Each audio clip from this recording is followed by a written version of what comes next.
Shalom, shalom. Alors tout d'abord, j'aimerais rendre gloire et hommage à Yahweh, par Hachem, Yahushua, par Hachem, Roha, Kodash, Yahweh qui est le nom du Père, le Tout-Puissant, le plus haut, par Hachem qui veut dire au nom, Yahushua qui est le Fils, par Hachem, Roha, Kodash qui est le Saint-Esprit. Shalom aux élus et de bonheur, respect aux apôtres et aux aînés de Stone, car c'est eux qui nous ont appris cette vérité. Ici, frère Amos de GMS Montréal, et à vous seulement je dis shalom. Alors dans cette leçon, comme vous pouvez voir, je viens d'aller dans le site de Gorilla Hebrew, du camp Sakari. Il s'appelle Gorilla Hebrew, le numéro 1 de ce camp. Il dit qu'il est un high priest, parce qu'il est un lévite. Mais en réalité, il est un faux prophète. Pourquoi on va spécifier qu'il est un faux prophète?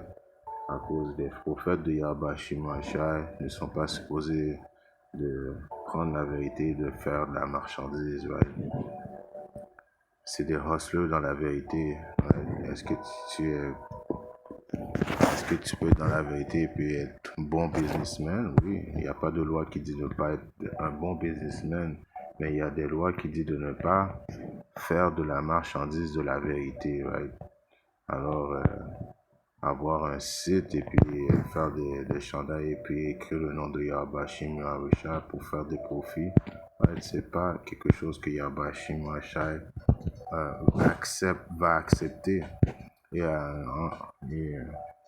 en passant, tous ceux qui vont continuer à faire des profits, on peut dire iniques, à cause qu'eux font des profits qui sont iniques. Là, on vient de regarder le Gorilla Hebrew, le numéro 1 du camp de Sakari. On vient de voir sa collection de linge.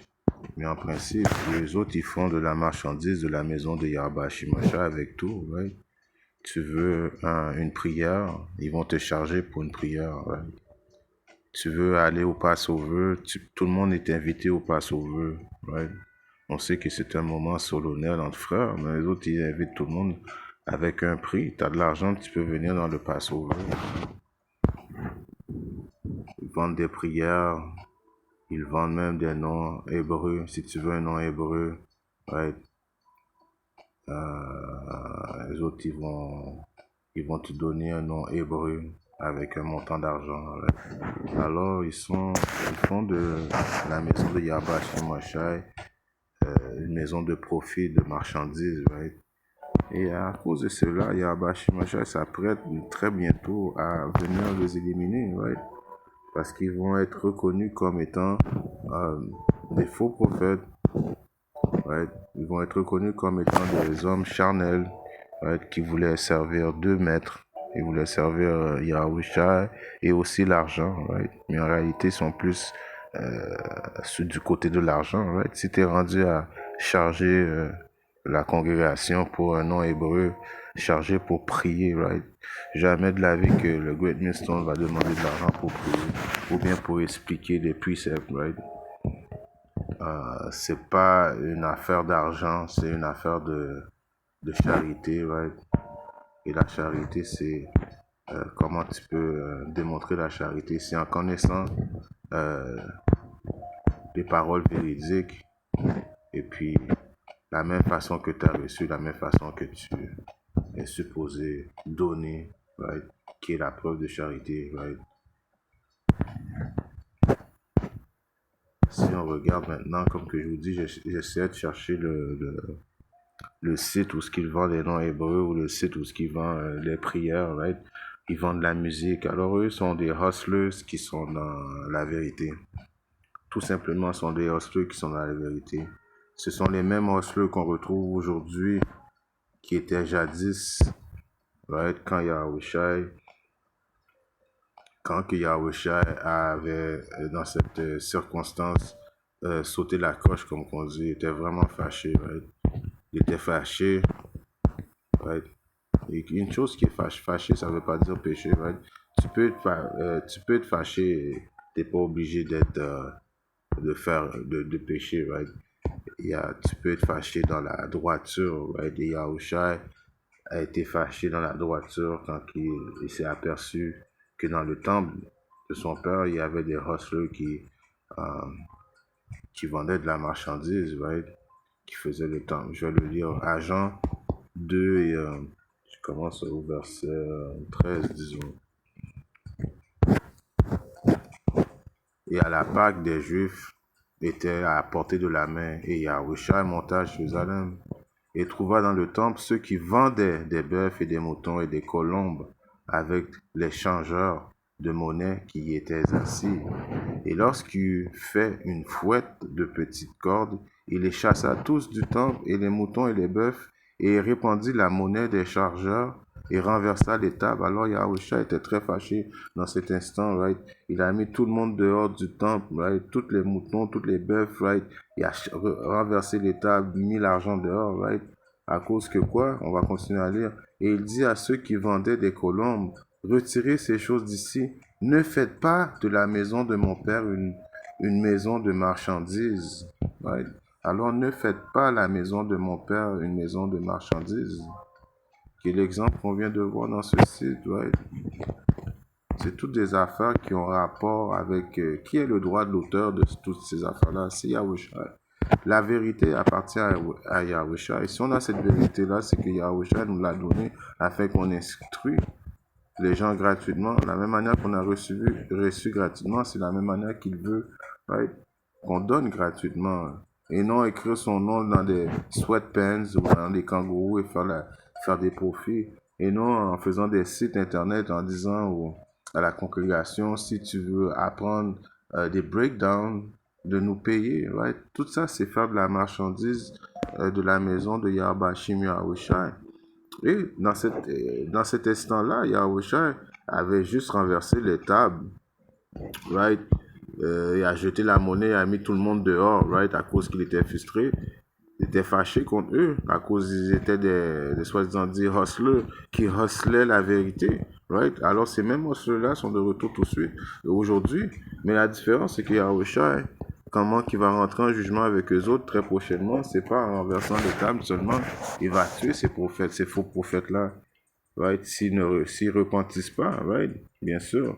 S'ils continuent à être dans cette mentalité, des choses qu'on pense qu'ils vont continuer à cause qu'ils aiment l'argent, tu ne peux pas servir de maître. Soit tu vas aimer l'un et haïr l'autre. Tu ne peux pas servir Yahbashim Yahushua et Mammon qui est l'argent, right? Comme que je dis, je répète, là, rien, c'est quand même, si tu es bon avec l'argent, c'est une bénédiction de Yahbashim Yahushua, mais tu peux séparer la business avec la vérité. Tu peux pas mélanger la business avec la vérité. Oui. C'est une chose qu'il faut vraiment pas mélanger. Si on continue la lecture à Jean 2 et 16, et il dit à ceux qui vendaient des colombes, retirez ces choses ici, ne faites pas la maison de mon père une maison de marchandises. Donc, right?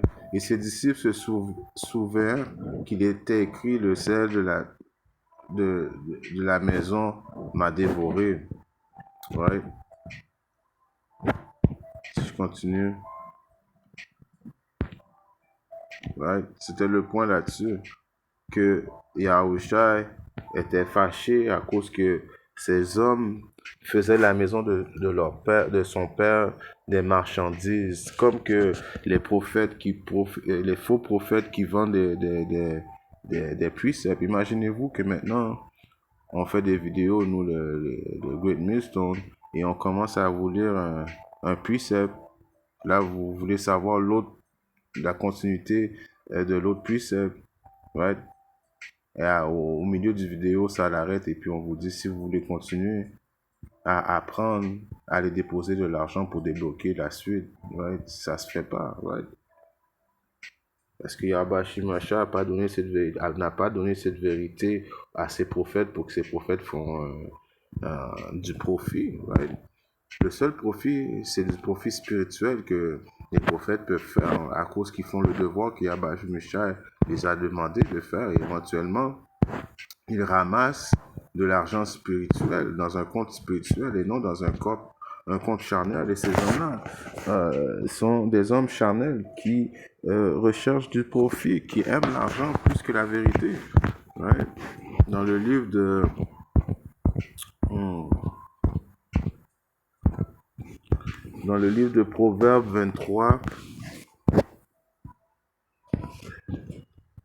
et 23, il est écrit: achète la vérité et ne la vends pas. Achète la vérité, ça veut dire acquiert, apprends la vérité et ne la vends pas. Également la sagesse et l'instruction et la compréhension.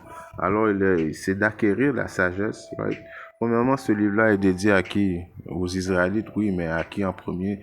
Les optimistes élus, right? Les prophètes, afin que le prophète puisse comprendre la vérité et puis qu'il puisse instruire et ramener les brebis perdues de la maison d'Israël vers le bon chemin. Donc, qui peut acheter la vérité? Ce sont les prophètes. Donc, en achetant, en apprenant, right, la vérité et ne la vends pas quand tu vas l'instruire, right? C'est comme qu'il est écrit dans le livre de Matthieu 10 et 5. Yahushua envoya ces 12-là et leur commanda, disant: n'allez pas sur le chemin des gentils et n'entrez pas dans aucune ville des Samaritains, mais allez plutôt vers les maisons perdues de la maison d'Israël. Alors la vérité est de dire à qui? Les Israélites, right? N'allez pas vers les gentils, mais plutôt vers la maison perdue d'Israël.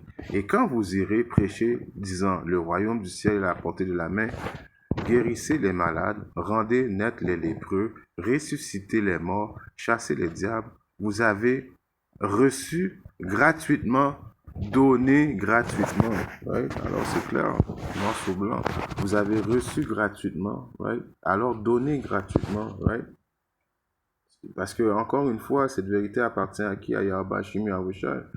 Right? Il y a un précepte qui dit cette vérité vient pas de moi, elle vient de celui qui m'a envoyé. Right? Alors, Yahweh Shimi a envoyé Yahushua. Yahushua a envoyé ses prophètes gratuitement. Right? Alors, guérissez les malades, rendez les nets, les lépreux, ressuscitez les morts, chassez les diables. Vous avez reçu gratuitement, donné gratuitement. Right? Alors, la même façon qu'on a reçu gratuitement, il faut donner gratuitement et non faire la maison de Yahweh Shimasha une affaire de marchandises, right? Écrire des trucs, vendre des garments, right? Tu veux un bon garment, on va prier sur ton garment, right? $250, right? Parce que j'ai prié dessus. Ça, c'est c'est de la business. Ce sont des hustlers, right?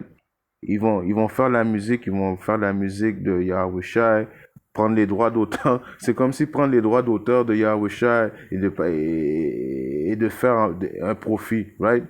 C'est comme si on donne l'exemple, un artiste populaire, tu vas prendre la musique de Jay-Z maintenant, tu vas prendre qu'est-ce que Jay-Z a fait, et maintenant tu vas vendre les affaires de Jay-Z, right? Tu vas faire tu vas chanter les musiques de Jay-Z, right? Tu vas voler ses droits d'auteur parce qu'on sait quand tu fais de la musique, il faut que tu clear le sample. Là, tu veux pas clear le sample, right? Là, tu veux prendre les affaires qui sont déjà là et faire un profit. Yabashi Macha, lui, il n'a pas fait la vérité pour faire un profit, right? La vérité est là, accessible aux Israélites, afin que les Israélites puissent obtenir le salut, right? Alors, guérissez les malades, rentrez net les lépreux, ressuscitez les morts, chassez les diables, vous avez reçu gratuitement, donné gratuitement, right? Il y a un autre précepte que je voulais lire qui était dans le livre de Luc 14 et 23. Et le Seigneur dit au serviteur: va par les routes et le long des haies et contrains-les d'entrer afin que ma maison soit remplie. Alors est-ce qu'il a dit va par les routes et le long des haies et vends ma vérité afin que ma maison soit remplie? Non, il n'a pas dit ça. Va. Right? Car je vous dis qu'aucun de ces hommes qui avaient été conviés ne goûtera de mon souper. Right? Anyway, le but était que Yahweh Shimashai nous a dit d'aller dans les routes et dans le long des haies et contrôler d'entrer gratuitement, right? Tout ça, c'est une preuve de charité gratuite, right? Là, tu es à Patreon, right? C'est un site où tu peux charger les gens afin de prendre des breakdowns.